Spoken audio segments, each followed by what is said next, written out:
Halo, assalamualaikum warahmatullahi wabarakatuh. Terima kasih telah memesan telur jangkrik di rajajangkrik.com. Di sini saya Jamal Raja Jangkrik akan memberikan panduan bagaimana cara pemeraman telur jangkrik yang baik. Jadi prosedur pemeraman pertama kali setelah telur jangkrik sampai di tangan Anda itu cek kondisi telurnya dulu, apakah masih tua atau masih muda atau sudah tua. Kalau dia masih muda yang berwarna kuning, itu perlu diperam dulu sambil dicek kelembapannya. Jika terlalu lembab, dia harus dihampar di atas koran sampai dia lembabnya hilang, kemudian baru boleh diperam.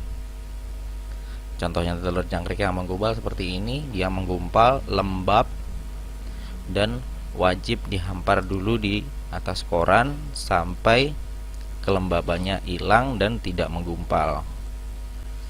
Supaya tidak menggumpal, jadi nanti ketika dihampar boleh secara pelan-pelan dikipas pakai kipas listrik itu, dan diremas pelan-pelan supaya gumpalnya hilang. Nah, ini saya kasih video contohnya. Seperti ini cara penghamparan telurnya, pelan-pelan sambil diratakan supaya menggumpalnya enggak menggumpal terus. Kemudian nanti kalau sudah tidak menggumpal, bisa diperam di dalam toples. Terus alat-alat apa saja yang harus disiapkan untuk pemeraman telur jangkrik?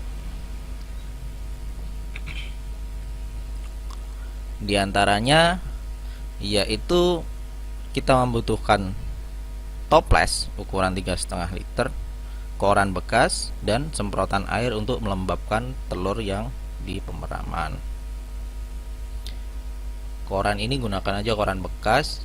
Saya tidak menyarankan untuk memakai kain atau untuk memakai kertas HVS. Itu kurang bagus untuk pemeraman telur jangkrik. Nah, kalau sudah siap semuanya, baru kita mulai untuk pemeraman telur jangkriknya. Ini cara pemeraman ini sudah biasa dilakukan oleh teman-teman peternak jangkrik yang lain yang biasa beli telur di saya, dan hasilnya bagus. Dicek dulu, pertama cek dulu telurnya. Kalau udah nggak gumpal, udah masih keras seperti beras, nggak nempel-nempel, baru kita siapkan untuk pemeraman. Masukkan aja ke dalam kain kantongannya itu, kemudian ditutup di tali yang rapat biar nggak tumpah telurnya. Setelah itu, setelah ditutup dan tali yang rapat, dimasukkan ke dalam toples yang sudah diisi koran. Korannya jangan dibasahi, biarkan tetap kering. Kemudian masukkan telurnya di dalam situ. Habis itu toplesnya jangan ditutup pakai tutup toplesnya, cukup pakai tambahkan koran di atasnya. Tambahkan koran banyak-banyak.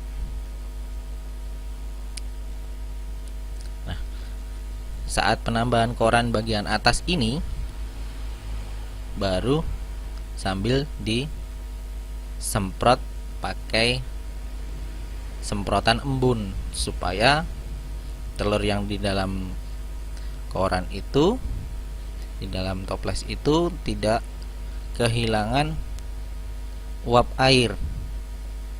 Karena kalau tidak disemprot, dia nanti akan kena udara panas dari luar dan kadar air di dalam telurnya akan hilang. Kalau sudah hilang, biasanya telurnya jadi kempes.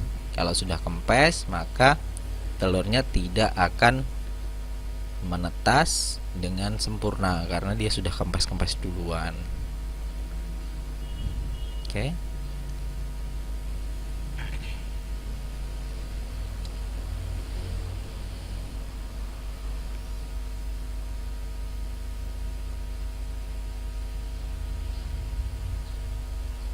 Jangan lupa ditambahi koran yang banyak atau kertas yang banyak di bagian atas supaya menjaga tidak kena udara panas dari luar. Penyemprotan ini jangan dilakukan setiap hari, cukup dilakukan 2 hari sekali sambil dicek telurnya. Gitu. Kalau sudah selesai, saya sarankan toples yang berisi telur tersebut disimpan di lemari pakaian atau di dalam kardus.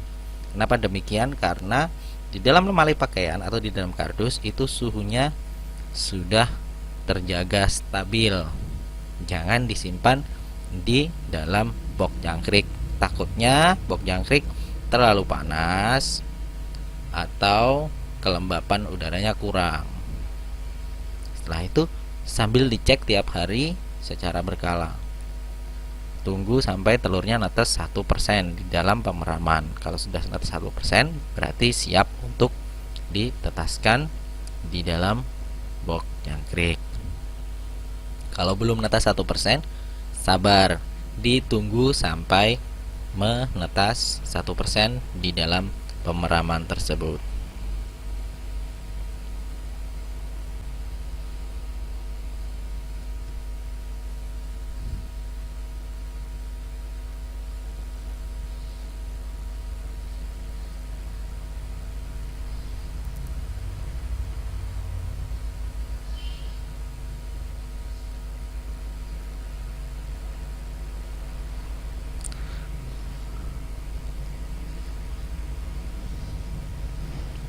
Ya, setelah dicek setiap hari kita perhatikan. Nah, ini yang perlu diperhatikan. Telur jangkrik memerlukan suhu stabil agar pemeramannya berjalan sempurna. Pemeraman telurnya, 1 bungkus isi 5 on itu di dalam 1 toples. Jangan menumpuk 2 bungkus telur di dalam 1 toples karena dia akan panas. Yang ketiga, toplesnya jangan ditutup karena kalau ditutup telurnya tidak akan cepat tua, jadi lambat banget.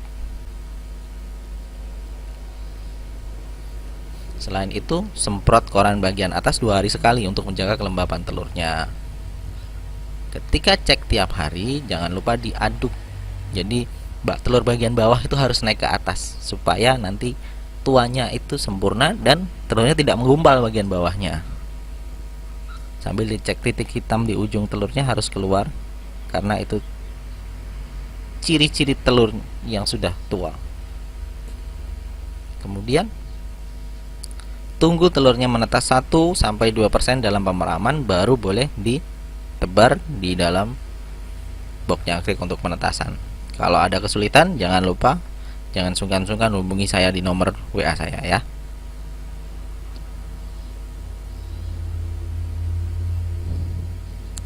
Kalau lapor ke saya, jangan lupa siapkan video kondisi telurnya, kirim ke saya analisa dulu, nanti saya akan pantau dan perbaiki bila ada kesalahan.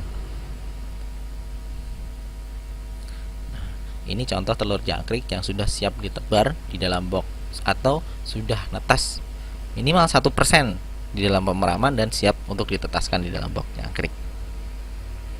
Perhatikan, telur jangkriknya sudah banyak yang menetas, jangkriknya udah mulai keluar. Nah, kondisi telurnya juga masih enggak terlalu lembab dan enggak menggumpal. Kalau yang menggumpal itu berarti terlalu lembab saat pemeraman. Itu yang perlu diperbaiki. Kalau menemukan kondisi seperti itu, segera hubungi saya, jangan ragu-ragu, jangan takut.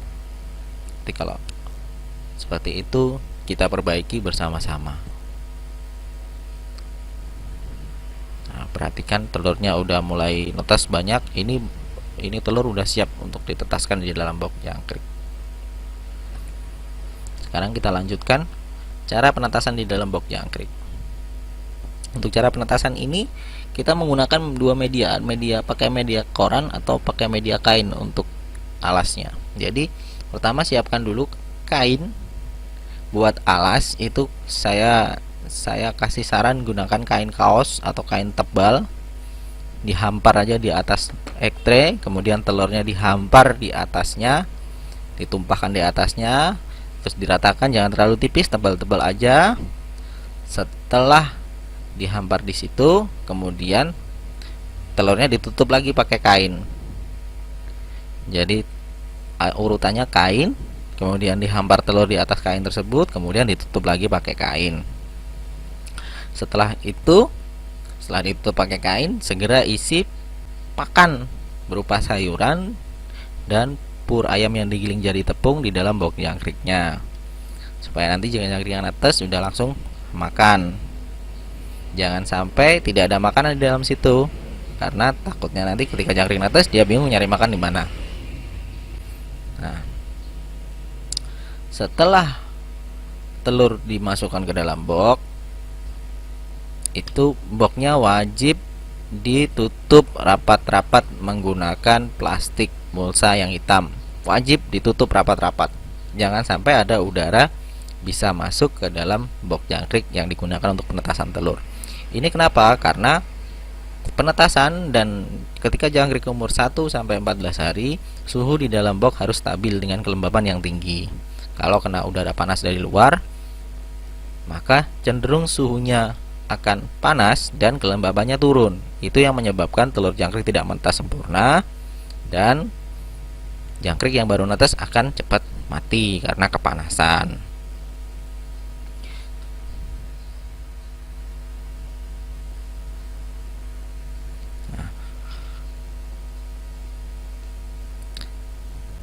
Perhatikan pemberian pakan sayurannya bisa berupa kedebong atau batang pisang, batang pohon pisang yang diiris tipis-tipis dan diberikan secara merata, atau bisa diberikan pepaya muda yang diiris tipis-tipis dan diberikan secara merata, atau juga bisa gunakan sawi, tapi saya nggak merekomendasikan sawi karena sawi kadang masih mengandung pestisida yang susah untuk dicuci. Jadi saya biasa pakai kedebong diiris tipis-tipis atau pepaya muda yang diiris tipis-tipis. Saat penetasan seperti ini, jangan lupa tiap 6 jam telurnya harus diorak-arik pakai lidi supaya telur bagian bawah itu bisa naik ke atas dan menetas dengan sempurna, tidak tergencet telur-telur yang lain. Dan kain harus dibuka tiap 6 jam supaya jangkrik yang baru netes ini bisa keluar, nggak berkumpul di dalam satu tempat yang nanti akhirnya akan mati jangkriknya karena berdesak-desakan. Oke, bisa dipahami? Kalau kurang paham nanti langsung hubungi saya aja untuk bertanya lewat WA, bisa sambil divideokan kondisi telurnya ya.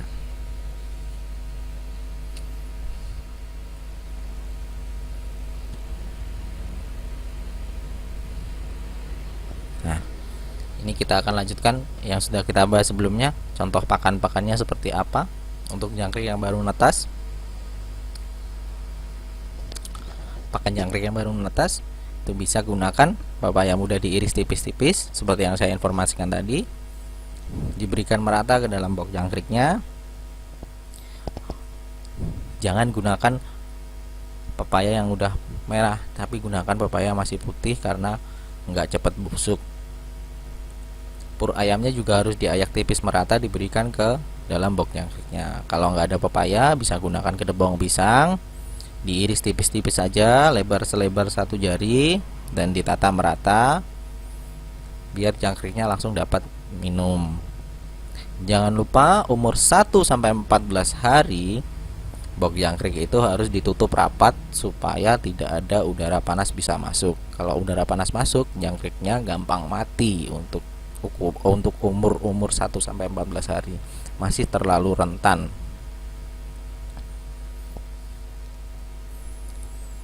Penggantian pakan ini dilakukan sebelum pakannya busuk. Jadi kalau papayanya udah mulai busuk, kedebong pisangnya udah mulai busuk, bisa diganti, dibersihkan, diganti dengan pepaya atau kedebong pisang yang baru.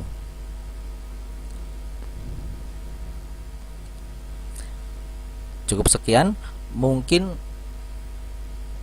teman-teman sudah paham atau kurang paham dengan video ini. Nanti bisa hubungi saya lewat WhatsApp di 0856 0857 5111 untuk konsultasi atau menanyakan yang kurang paham di mana. Kita nanti akan diskusikan kembali supaya telurnya menetas dengan bagus. Oke, itu saja ya dari saya, Kang Jamal Raja Jangkrik. Terima kasih. Wassalamualaikum warahmatullahi wabarakatuh.